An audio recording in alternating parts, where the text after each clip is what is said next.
It's time to review the movie Me Before You from 2016. So let's get started.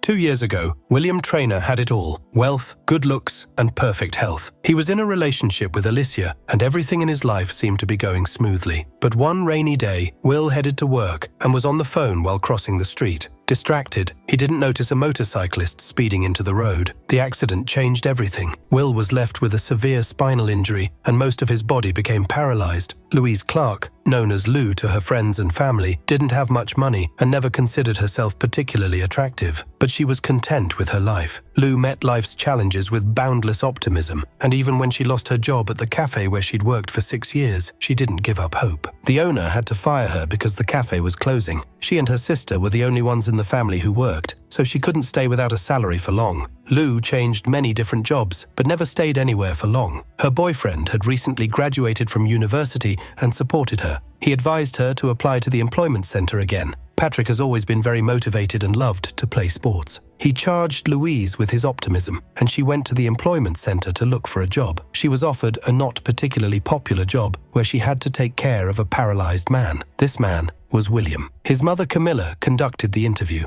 Lou had never cared for the disabled, but Camilla liked her and made it clear that she could handle the job because she was Sarah, the mother of dragons, not some girl from the street. The girl is much stronger than she seems at first glance. Camilla introduced her to Will, and he decided to scare the new girl right away by pretending to have a very severe case of paralysis. However, Louise needed money, and she agreed to start working immediately. In addition, Nathan took care of Will, and she was supposed to cheer Will up and keep him from getting bored. When Lou returned home, she told her family that she had found a job. She didn't know how much Will would ruin her life. Nathan brought her up to speed and showed her the folder with patient care instructions. He also warned her that William can be irritable and doesn't like idle chatter. Will simply sent her to the kitchen and asked her not to interfere. Gradually, they learned a lot about each other. Louise was clumsy and overly positive, and William was always in a gloomy mood. One day, Louise's sister Katrina told her that she wanted to quit her job and continue her studies because Louise was earning good money now.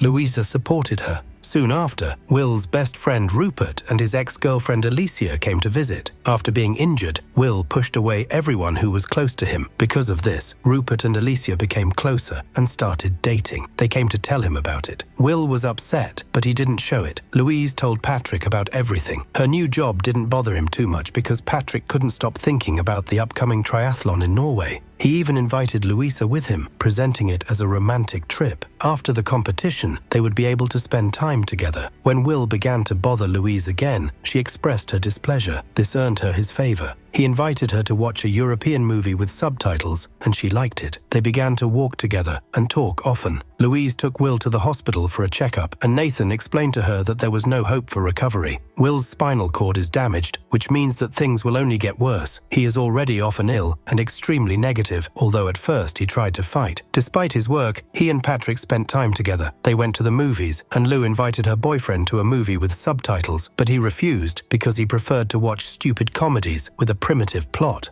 When the cold weather started, William fell ill, and Louise had to look after him. His father, Stephen, was away, and Nathan was not around. Lou was very worried about Will and called them both. Nathan arrived just in time. He helped to bring down the temperature, and his ward's condition stabilized. Louise found videos on Will's laptop where he was involved in various extreme sports. Before the injury, he loved life and tried to make it bright and memorable. William woke up and asked Lou to stay with him, to calm him down. Louise even sang a silly song that her father used to sing to her. Then she told me about her tights that she had been given as a child. She adored them and wished they made the same kind of tights for adults. Spring came, and Louise still stayed close to Will. He saw her as a bright, unusual girl and wanted her to achieve all her goals. Louise saw him without a beard and wanted him to shave it off. William allowed her to shave off his beard. Soon after, Louise accidentally learned that Will had made an agreement with his parents. He wants to be euthanized in 6 months so as not to burden them with his presence. It is painful for him to be in this world, knowing that his best years are already behind him. Louise told her sister about this, and she advised her to make these 6 6 months, the happiest of Will's life. Lou came up with a plan to revive William's will to live, and his parents approved it. They were willing to do anything to keep their son alive. Under the pretext that Nathan had never seen a horse race, Louise suggested that Will go to the racetrack. The trip was not particularly successful, and the horse that Louise bet on lost, so everyone returned home in a bad mood. However, Louise calmed down. She invited William to a classical music concert, but now it would be just the two of them. Louise put on a beautiful dress, and they had a real date. Will didn't even want to go home so the evening wouldn't end. He wanted to be the man who took the girl in the red dress to the concert. After a while, Lou said that Patrick and her parents wanted to meet him. They invited him to Louise's birthday party. Her family liked William, but Patrick didn't like him very much. He gave his girlfriend a questionable pendant, which she was not happy about, but she was happy with William's gift. He bought Louise a pair of striped tights with bees on them. William and Louise became closer and closer. Will even told her about the time he spent in Paris. He wanted to be at the table of a street cafe again, but he couldn't because he wasn't himself anymore. One day, when Lou returned home, she learned that her father had been hired by William's parents. Her mom and dad decided to celebrate this event. Louise was not very happy because her dad was not hired fairly, but she had to accept it. Then she received some unpleasant news. A specialist from the euthanasia clinic came to see William. At that moment, she realized that no amount of effort would make William give up his idea. She told Camilla about everything. Alicia and Rupert invited William to their wedding, and he decided to go. He took Louise with him. It was painful for him to see his ex-girlfriend and best friend getting married, but he accepted it. At the ceremony, Louise drank too much and wanted to dance with Will. He was spinning on the dance floor in his chair, and while they were enjoying each other's company,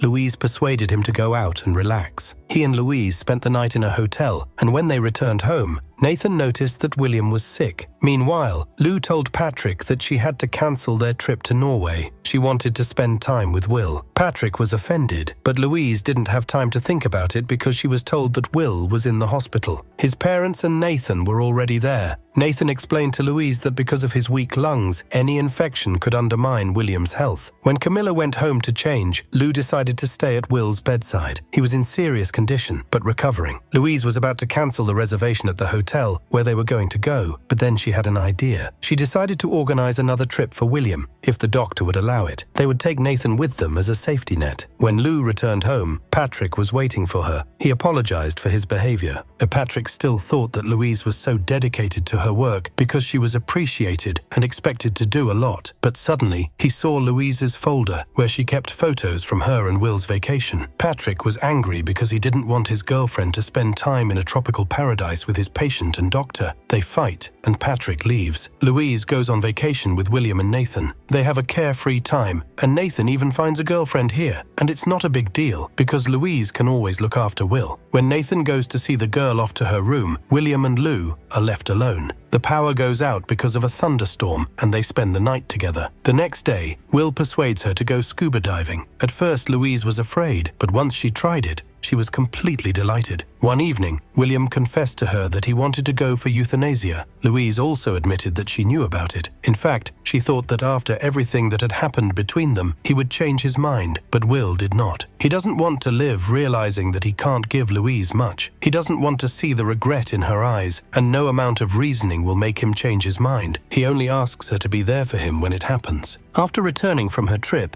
Louise quit her job and returned home. Camille caught up with her on the way out of the airport, and Lou told her that she didn't need their money. At that moment, Camilla realized that her son was going to die. When Lou arrived home, she told her family about everything, and her mother forbade her to be present at the euthanasia procedure. She was sure that it was the same as murder, but her father thinks differently. He talked to his daughter and realized that Lou regretted refusing to be with Will. He suggested that she call him. Perhaps she will still have time to see her lover before he dies. Louise arrives in Switzerland and finds William. He is happy to see her and even sings her a silly song. They say goodbye, and Will does what he came here to do. After his death, Louise receives a letter. In it, Will asks her to live and enjoy every moment. To give her this opportunity, he leaves her a large sum of money. Louise went to Paris to the cafe that William told her about, and of course, wore the striped tights he gave her. In this place, Lou felt William's presence, even though he was not there.